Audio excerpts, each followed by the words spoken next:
नमस्कार दोस्तों। हिंदी 360 से मैं सुरेश यादव। दोस्तों, आज इम्पोर्टेंट पॉइंट है नाटक।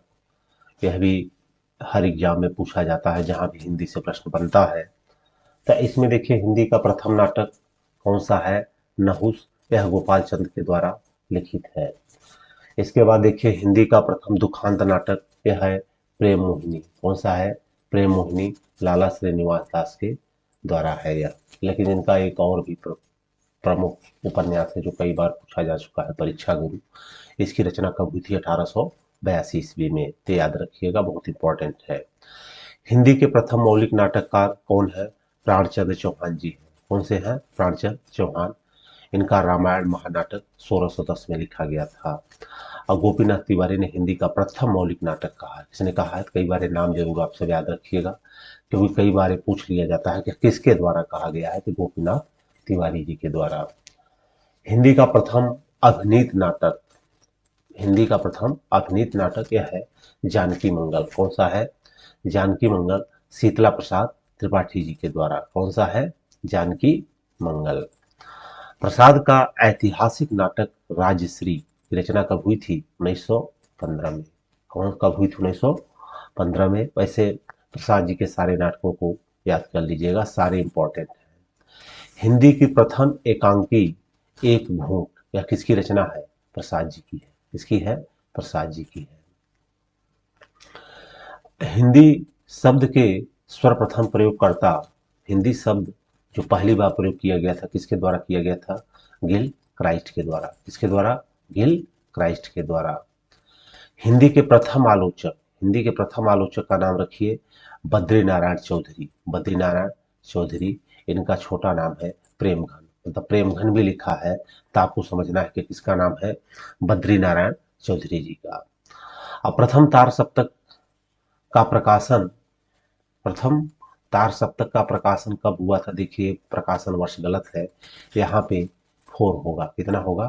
4 होगा। प्रथम तार सप्तक का प्रकाशन 1943 में हुआ था। कब हुआ था? 1943 में। इसको आप सब बना लीजिएगा। इसमें देखिए, जो कवि हैं अंग्रेज इसके संपादक थे, कई बार पूछा जा चुका है। और इसमें प्रथम शब्द का प्रयोग नहीं होता, केवल तार सप्तक का प्रयोग होता है। तो याद रखिएगा कि तार सप्तक में कौन कौन से कवि हैं, तो इसके संपादक अंग्रेज जी हैं। बाकी भारत भूषण अग्रवाल, नेमीचंद जैन, गिरिजा कुमार माथुर, रामविलास शर्मा, मुक्तिबोध प्रभाकर माचवे। प्रभाकर माचवे। इसके कोड के द्वारा इसको याद कर लीजिएगा। कोड के द्वारा याद करना है कि मुनरा, मुनरा,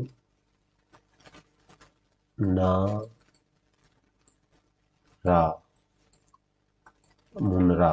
तो मुंह से हो जाएगा मुक्तिबोध, न से हो जाएगा नेमीचंद जैन, और रा से हो जाएगा रामविलास शर्मा। मुनरा भा, तो भा से हो जाए मुनरा भागी। मुनरा भा, फिर हो जाएगा गी। क्या हो जाएगा? गी। मुनरा भागी ए पी। ये ऐसे याद रखिएगा कि मुनरा भागी ए पी। ते कोड आपको याद रखना है कि मुंह से मुक्तिबोध, न से नेमिचंद जैन, रा से रामविलास शर्मा, भा से भारत भूषण अग्रवाल, गी से गिरिजा कुमार माथुर, ए से अगेजी जो इसके संपादक हैं, और पी से प्रभाकर माचवे। तो इस टाइप से आप कोड अपने हिसाब से बना लेना, जिससे आपको ये याद रहे कि मुनरा भागी एपी। मुनरा भागी एपी। ये कोड अगर आपको याद रहेगा, तो इससे आप ये पता कर लोगे कि इसमें कवि कौन कौन से हैं। तो मुंह फार हो जाएगा मुक्तिबोध, यन फार से हो जाएगा नेमीचंद जैन, रा से हो जाएगा रामविलास शर्मा, भा से हो जाएगा भारत भूषण अग्रवाल, गी से हो जाएगा गिरजा कुमार माथुर, ए से हो जाएगा गेजी, और पी से हो जाएगा प्रभाकर माचवे। दोस्तों, अब आगे हम देखते हैं आलोचना में मनोविज्ञान का सर्वप्रथम प्रयोग करने वाले पाश्चात्य समीक्षक कार्लरीज है। आलोचना में सबसे पहले प्रयोग किसने किया था मनोविज्ञान का? तो कौन है? कार्लरीज। वेरी वेरी इंपॉर्टेंट, इसको आप सब याद रखिएगा। हिंदी साहित्य इतिहास में प्रथम मार्क्सवादी ग्रंथकार, प्रथम मार्क्सवादी ग्रंथकार जो है यह रामविलास शर्मा है। वेरी इंपॉर्टेंट फैक्ट, ये आपको याद ही रखना है। नामोर की प्रथम पुस्तक कौन सी है? बलकम, बलकम खुद। कौन सी रचना है? बलकम खुद। यह 1991 में प्रकाशित हुई थी। कौन सी रचना है? बलकम खुद। अब देखिए जो हिंदी आलोचना में बिंब का सर्वप्रथम प्रयोग हुआ था। बिंब क्या होता है? जैसे किसी माइंड में जो हमारे चित्र बनता है, चित्र चलते रहता है, उसको बिंब कहा जाता है। आप याद रखिएगा कि हमारे माइंड में जो चित्र बनता है उसे बिंब कहा जाता है। और बिंब में जो रचनाएं लिखी जाती हैं वह बहुत प्रभावशाली होती हैं। क्या होती हैं? प्रभावशाली होती है। तो हिंदी आलोचना में बिंब का सर्वप्रथम प्रयोग आचार्य रामचंद्र शुक्ल भाव या मनोविकार निबंध 1915 में किया था। तो जिनका ये था भाव या मनोविकार निबंध, उसमें उन्होंने इसका प्रयोग किया था आलोचना में बिंब का। तो ये आप सब याद रखिएगा कि हिंदी आलोचना में बिंब का सर्वप्रथम प्रयोग किसने किया था? आचार्य रामचंद्र शुक्ल में। और किसमें? भाव या मनोविकार निबंध 1915 में। अब भारतीय एवं पाश्चात्य आलोचना में समन्वय करने वाले प्रथम आलोचक कौन है? आचार्य रामचंद्र शुक्ल है। Very very important facts. साहित्य अकादमी से पुरस्कृत प्रथम रचना है हित तरंगिणी। हित तरंगिणी यह रचना किसकी है? माखनलाल चतुर्वेदी की 1954 में। ये डेट जरूर आपको याद रखना है कि हित तरंगिणी किसकी रचना है? माखनलाल चतुर्वेदी की 1954 में। हिंदी साहित्य के लिए प्रथम ज्ञानपीठ पुरस्कार पंत किसको मिला है? पंत को। पुस्तक चिदम्बरा 1968 बहुत इंपॉर्टेंट है। हिंदी साहित्य के लिए ज्ञानपीठ पुरस्कार पाने वाली प्रथम महिला महादेवी वर्मा जी है। इनकी रचना यामा 1982 में बहुत इंपॉर्टेंट है। प्रथम विश्व हिंदी सम्मेलन नागपुर 10 से 12 जनवरी 1975 में हुआ था। यम में हिंदी का सर्वप्रथम शिक्षण प्रारंभ कहाँ से हुआ था? कोलकाता विश्वविद्यालय 1918। एम में हिंदी का सर्वप्रथम शिक्षण प्रारंभ कहाँ से हुआ था? कोलकाता विश्वविद्यालय से 1918 में। हिंदी साहित्य परिषद के प्रथम अध्यक्ष कौन थे? हिंदी साहित्य परिषद के प्रथम अध्यक्ष पुरुषोत्तम दास टंडन। कौन है? पुरुषोत्तम दास टंडन जी। हिंदी की प्रथम साहित्यिक संस्था हिंदी की प्रथम साहित्यिक संस्था काशी नागरी प्रचारणी सभा कब हुई थी? 1893 में। बहुत इंपॉर्टेंट है, कई बार ये आया हुआ है, तो इसलिए याद रखिएगा। काशी नागरी प्रचारणी सभा की स्थापना कब हुई थी? 1893 में। 1893 में। देखिए जो अन्य महत्वपूर्ण तथ्य है ये भी याद रखिएगा, प्रश्न यहाँ से काफी बनता है। तो देखिए आचार्य रामचंद्र शुक्ल की पहली सैद्धांतिक आलोचनात्मक कृति काव्य में रहस्यवाद है। तो पहली बार तो यही पूछ लिया जाता है काव्य में रहस्यवाद किसकी रचना है? तो आचार्य रामचंद्र शुक्ल की है। और सैद्धांतिक आलोचनात्मक पूछे तब भी यही हो जाएगा। शुक्ल की व्यावहारिक आलोचना संबंधी प्रथम रचना तुलसी ग्रंथावली की भूमिका है। कौन सी है? तुलसी ग्रंथावली की भूमिका। शुक्ल की प्रथम व्यावहारिक आलोचना। शुक्ल जी द्वारा संपादित प्रथम ग्रंथ कौन सा है? तुलसी ग्रंथावली है। इसका ईयर याद रखिएगा 1923। रस विवेचन को पहली बार मनोवैज्ञानिक आधार प्रदान करने वाले कौन थे? आचार्य रामचंद्र शुक्ल। दोस्तों ये बहुत इंपॉर्टेंट है, ऐसे वीडियो हमारे चैनल पर अपलोड होती रहेगी, इसलिए आप सब चैनल सब्सक्राइब करिए और दोस्तों में शेयर करिए और ज़्यादा से ज़्यादा लाइक दीजिए। हिंदी में साधारणीकरण के संबंध में पहला चिंतन हिंदी में साधारणीकरण के संबंध में पहला चिंतन किसने किया था? आचार्य रामचंद्र शुक्ल ने।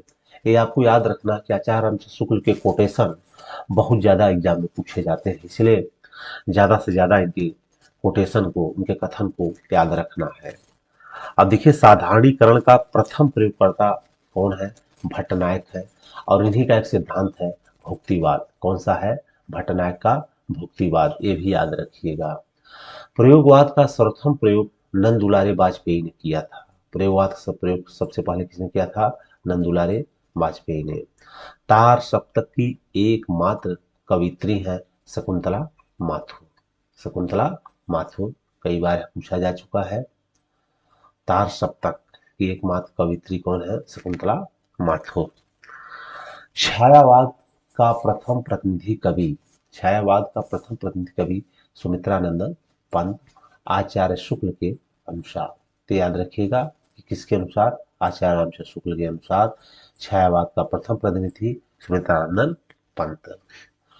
भरत मुनि के रस सूत्र के प्रथम व्याख्याकार कौन थे? भट्टलोलक। इनका है उत्पत्तिवाद या भुक्तिवाद। भट्टनायक का क्या है? उत्पत्तिवाद। भारतीय काव्यशास्त्र का सर्वांगपूर्ण प्रथम काव्य ग्रंथ कौन सा है? नाट्य शास्त्र। कौन सा है? नाट्य शास्त्र। रस सूत्र एवं रस का सर्वप्रथम उल्लेख किसने किया था? भरत मुनि ने। बहुत इंपॉर्टेंट है। काव्य शास्त्र में आत्मा का सर्वप्रथम प्रयोग वामन ने किया था। किसने किया था? वामन ने, रीति के संदर्भ में। अलंकारों का सर्वप्रथम वर्गीकरण किसने किया है? रुद्रक ने। दोष का सर्वप्रथम निरूपण किसने किया? वामन ने। औचित्य पर सर्वप्रथम विचार करने वाले कौन है? भरत मुनि जी हैं। और वक्रोक्ति का सर्वप्रथम प्रयोग भामह ने किया था, लेकिन इसके जनक कौन है? कुंतक जी हैं। जनक कौन है? कुंतक जी। वक्रोक्ति का सर्वप्रथम प्रयोग किसने किया है? भामह। और जनक कौन है? कुंतक है। अलंकारों का सर्वप्रथम वर्गीकरण किसने किया है? रुद्रक ने। अब देखो, सर्वप्रथम नायिका भेद का विस्तृत निरूपण संबंधी अलंकार संबंधी ग्रंथ कौन सा है? काव्यालंकार है। कौन सा है? काव्यालंकार है। हिंदी की प्रथम आत्मकथा अर्धकथानक है। याद रखना, कई बार एग्जाम में आ चुका है, इंपॉर्टेंट है। ये क्या है? ये इंपॉर्टेंट है। याद रखिएगा कि हिंदी प्रथम आत्मकथा अर्धकथानक बनारसी दास जैन है, और ये इंपॉर्टेंट है, कई बार प्रश्न पूछा जा चुका है। प्रथम सिद्धांत एक आलोचनात्मक कृति काव्य में रहस्यवाद, ये पूरी रचना किसकी है? आचार्य रामचंद्र शुक्ल की। किसकी है? आचार्य रामचंद्र शुक्ल की है। अब देखिए, हिंदी का प्रथम रेडियो नाटक कौन सा है? राधा कृष्ण। हिंदी का प्रथम रेडियो नाटक कौन सा है? राधा कृष्ण। हिंदी की प्रथम जीवनी दयानंद दिग्विजय, गोपाल शर्मा, याद रखिएगा। प्रथम यात्रा संस्मरण लंदन यात्रा, यह महादेवी वर्मा की है, इसको याद रखना है। हिंदी का प्रथम रेखाचित्र Lakshmipura, Shivdan Singh Chauhan, very very important, इसको ही आप सब याद रखिएगा, प्रश्नों कई बार आया हुआ है। हिंदी का प्रथम रेखाचित्र लक्ष्मीपुरा, यह किसकी रचना है? शिवदान सिंह चौहान की है। हिंदी का प्रथम समाचार पत्र उदंत मार्तंड, संपादक जुगल किशोर, कोलकाता से 30 मई 1826। इसके सारे फैक्ट इंपॉर्टेंट है। प्रथम समाचार पत्र उदंत मार्तंड, इसके संपादक जुगल किशोर, कहाँ से प्रकाशित होता है? कोलकाता से। कब हुआ? 30 मई 1826 से। इसमें 3-4 क्वेश्चन बना करके कोई भी पूछा जा सकता है, तो वेरी वेरी इंपॉर्टेंट है। तो सारा याद रखिएगा कि प्रथम समाचार पत्र उदंत मार्तंड, इसके संपादक जुगल किशोर, कहाँ से प्रकाशित? कोलकाता। कब हुआ? 30 मई 1826। नेक्स्ट देखिए, प्रथम हिंदी दैनिक यह कौन सा है? सुधावर्षण। कौन सा है? सुधावर्षण, 1854। संपादक श्याम सुंदर सेन है। हिंदी की प्रथम पत्रिका संवाद कौमुदी। हिंदी की प्रथम पत्रिका संवाद कौमुदी। हिंदी की प्रथम लघु पत्रिका नए पत्ते, लक्ष्मीकांत वर्मा, आया हुआ है, इसको याद रखिएगा। अब देखिए, प्रथम गद्य काव्य के लेखक कौन है? तो भारतेंदु हरिश्चंद्र। प्रथम गद्य काव्य के लेखक कौन है? भारतेंदु हरिश्चंद्र। तो दोस्तों, ये हिंदी के थे काफ़ी इंपॉर्टेंट फैक्ट्स। इसको आप सब जरूर 2 से 3 बार रीडिंग करिए, और अगर अच्छा लगा है तो हमारे चैनल को और सब्सक्राइब करिएगा, और इसको दोस्तों में शेयर करिए। बाकी हम ऐसे ही वीडियो लगातार अपलोड करते रहेंगे। तो जय हिंद, जय भारत। फिर मिलेंगे नेक्स्ट वीडियो के साथ।